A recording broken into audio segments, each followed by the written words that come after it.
começando mais um Físio Jornal em Movimento. Hoje o tema abordado será coronavírus.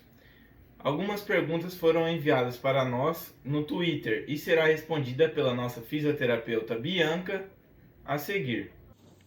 Boa noite, Vitor. Agradeço pelo convite.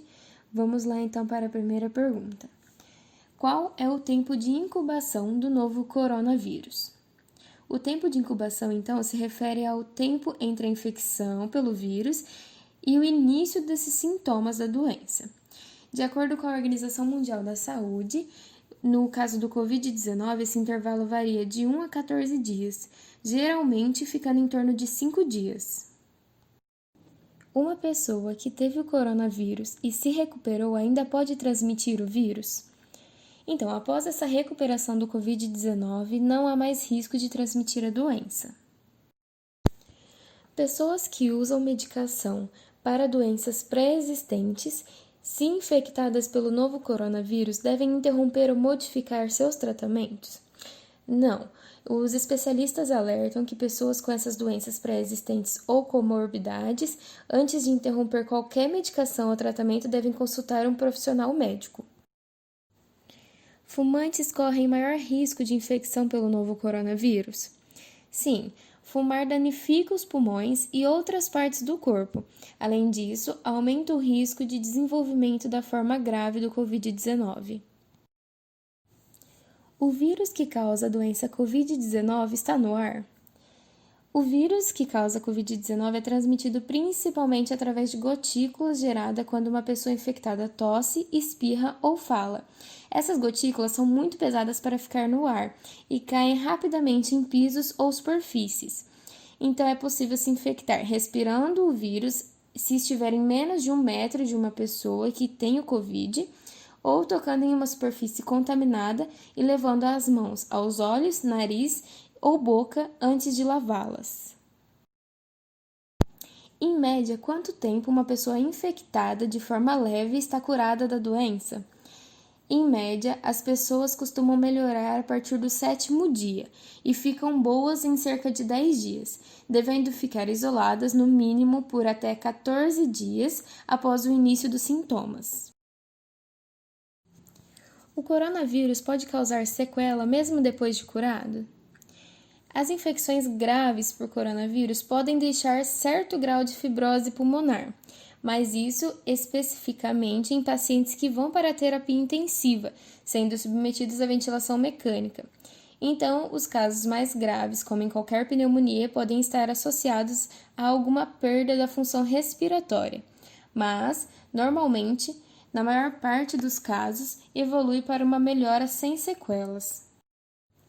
É verdade a notícia que tem circulado a respeito de pessoas testando positivo para o coronavírus semanas após serem consideradas curadas? Se sim, o que isso nos diz sobre esse vírus? Sim, é verdadeira essa notícia.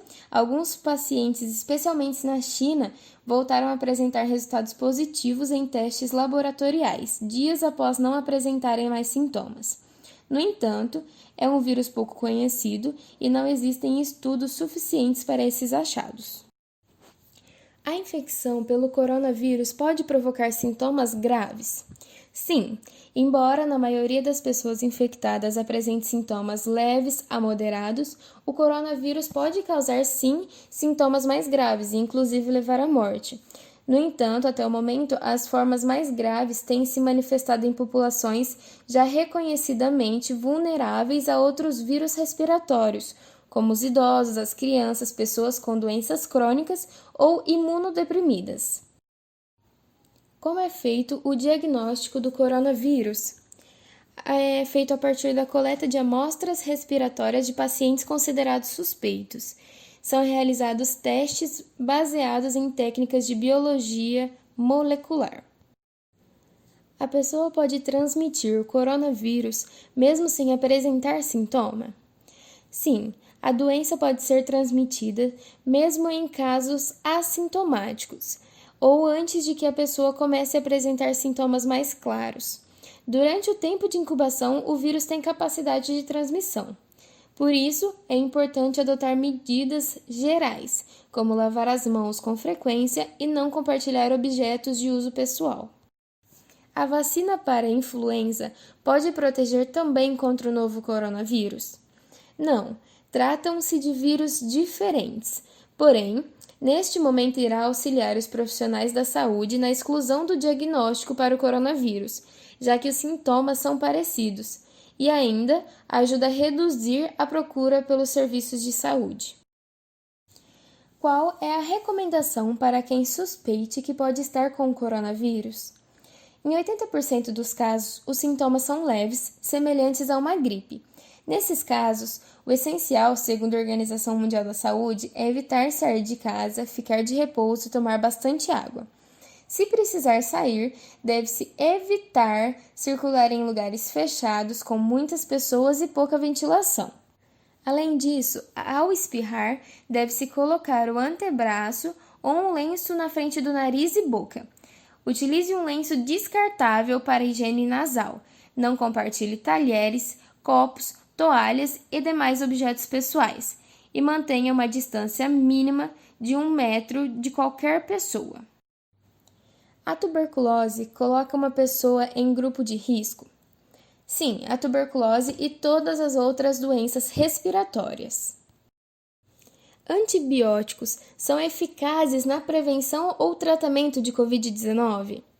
Não, os antibióticos não funcionam contra vírus, eles funcionam apenas em infecções bacterianas. A Covid-19 é causada por um vírus, portanto, os antibióticos não funcionam. Trabalho com o público e não posso ficar em casa. Como devo me portar no atendimento?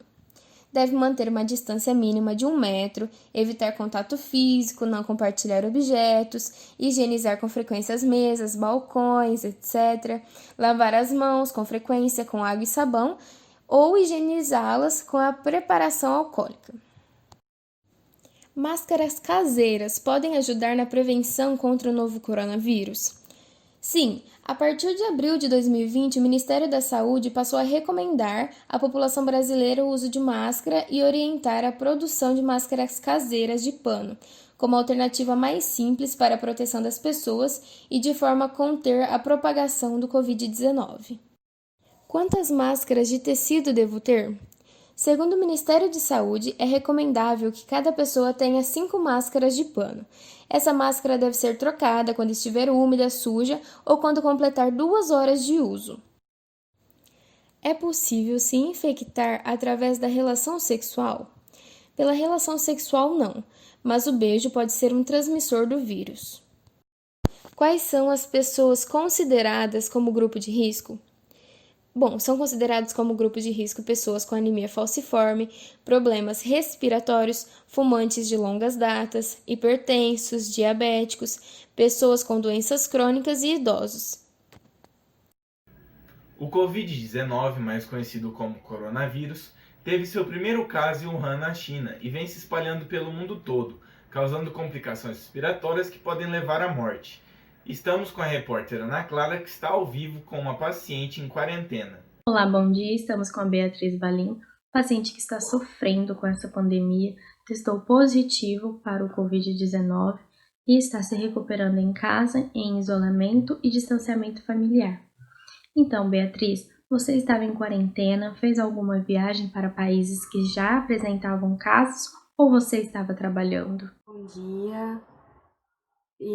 Não viajei para nenhum lugar, não fui para fora do país, estava trabalhando, isso eu continuei fazendo normal, continuei trabalhando normal, ia em lugares que eram necessários mesmo, só um mercado, uma padaria, abastecer o carro, coisas da rotina mesmo.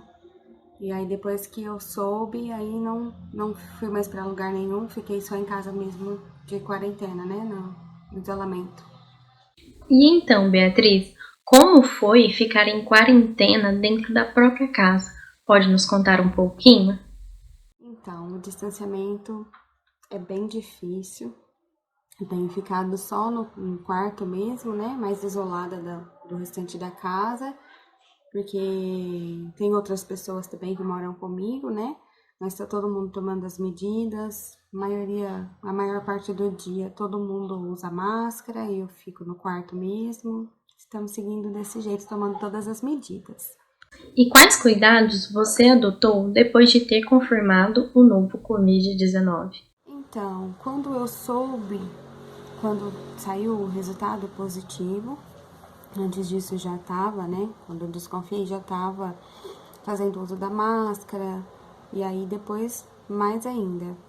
Para sair, sair do quarto é só álcool gel na mão antes de sair, máscara, luva, não relo quase nada, só para ir no banheiro mesmo, tomar uma água e já volto pro quarto. Não fico circulando muito para evitar contato, né, com a superfície e com outras pessoas.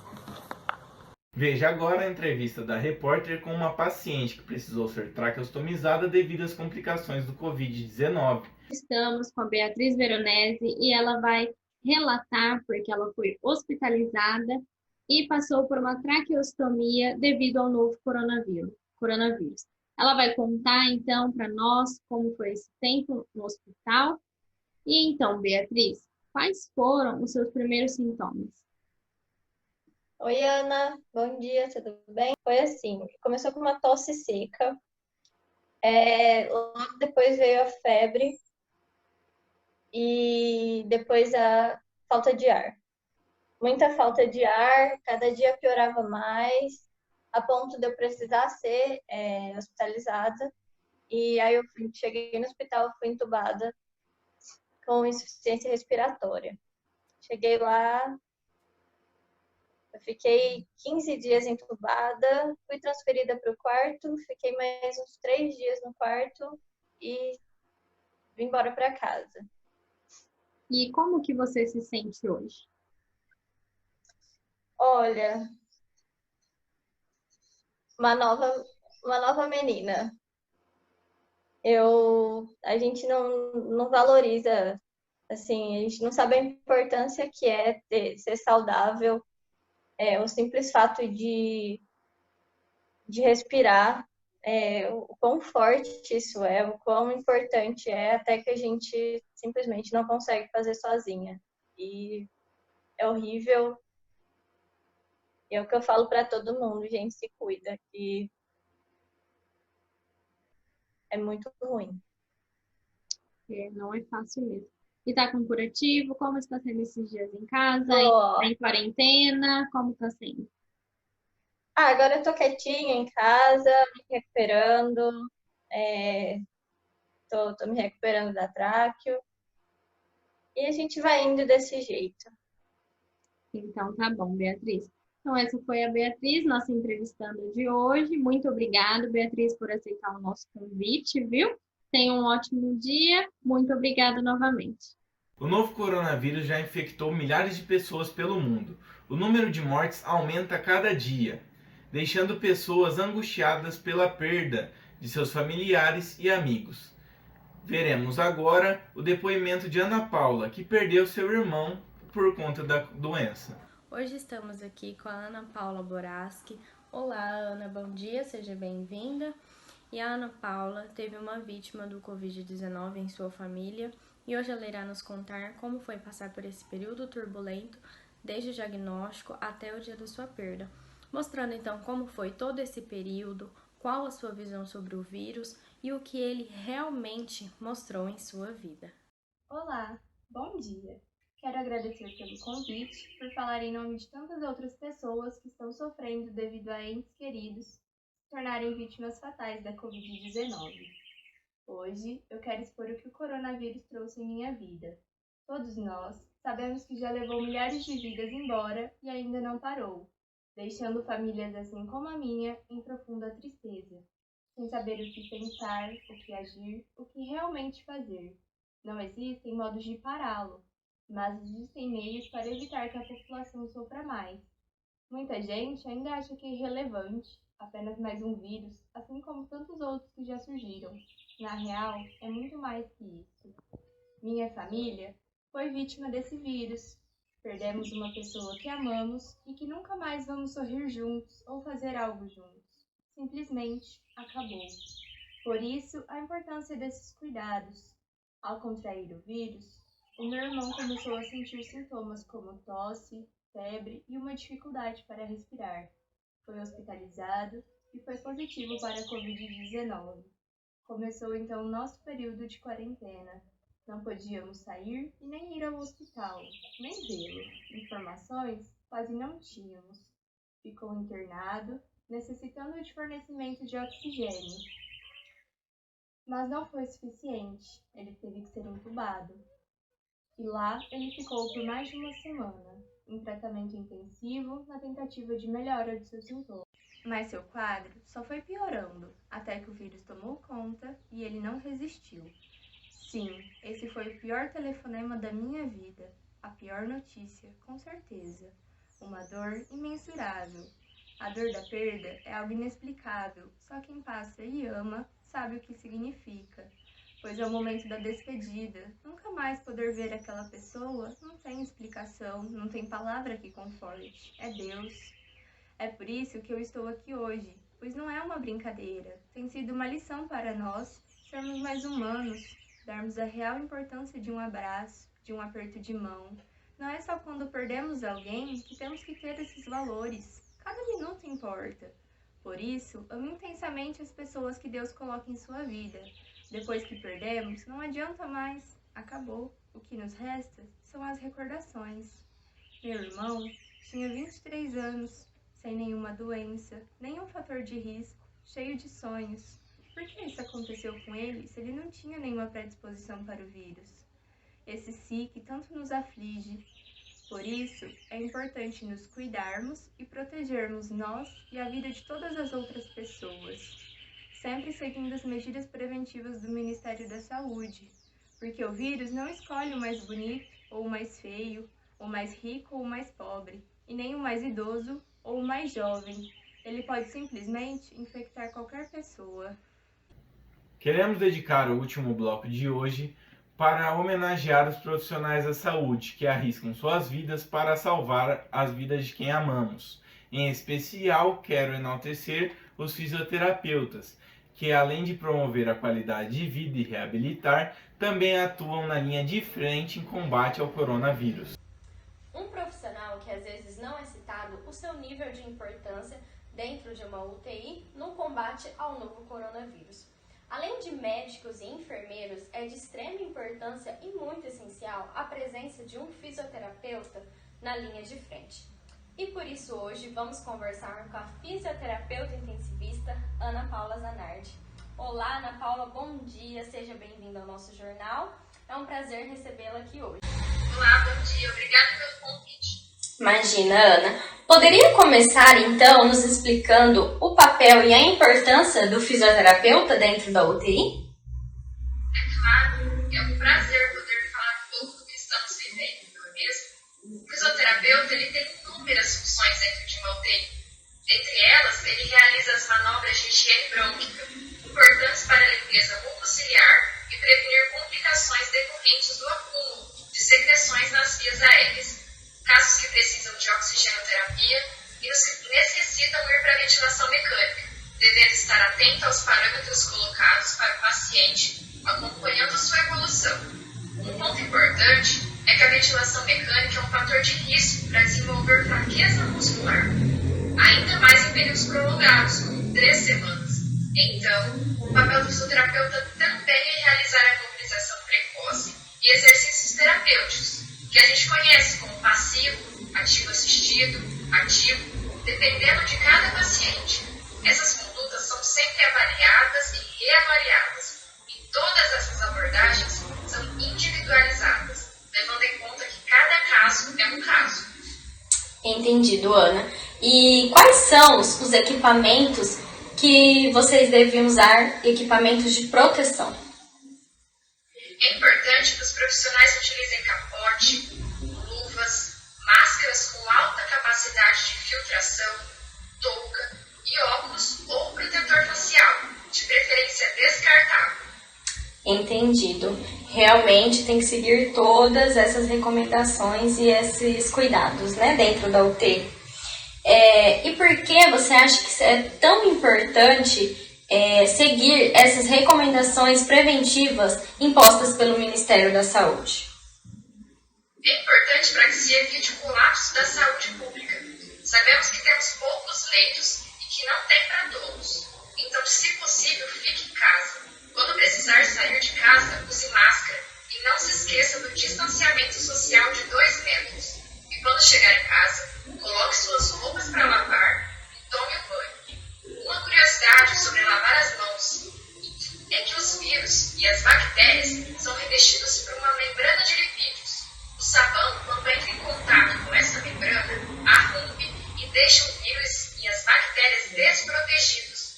Assim, elas não se proliferam. Além disso, o sabão deixa as mãos escorregadias, possibilitando a eliminação ao enxaguar com água. Entendido, Ana. Bom, pessoal, então é isso a nossa entrevista com a Ana Paula Zanardi. Muito obrigada pela sua presença, tá bom, Ana? Acho que foi muito válido todas essas informações. E vamos enaltecer também todas as profissões, não é mesmo? Então é isso, pessoal. Muito obrigada. E agora seguimos com o jornalista Vitor Hugo. Queridos fisioterapeutas, reconhecemos mais do que nunca o quanto seu papel é fundamental diante do cenário que estamos vivendo.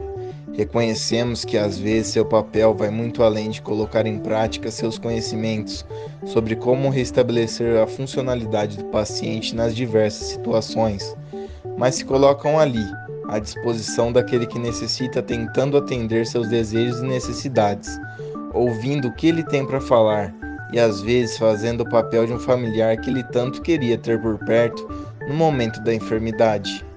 Nós somos gratos a vocês que escolheram dedicar o seu tempo a uma profissão tão nobre como essa, para cuidar com amor e respeito daqueles que jamais viram um dia, mas que saibam que são vidas importantes para aqueles que estão em casa e que queriam fazer muito mais que esperar tudo se resolver, mas que resolveram, confiam em você e no seu trabalho. Nós temos orgulho de vocês. Parabéns por essa profissão. A você, telespectador, que nos assiste, agradecemos pela atenção e confiabilidade com o nosso trabalho, por abrir a porta da sua casa e nos deixar contribuir com o seu conhecimento. Nosso objetivo é deixar você e sua família bem informados, trazendo notícias e informações verdadeiras e de qualidade, especialmente para vocês. Sua confiança com o nosso trabalho é a nossa motivação. Tenha um bom dia e até uma próxima.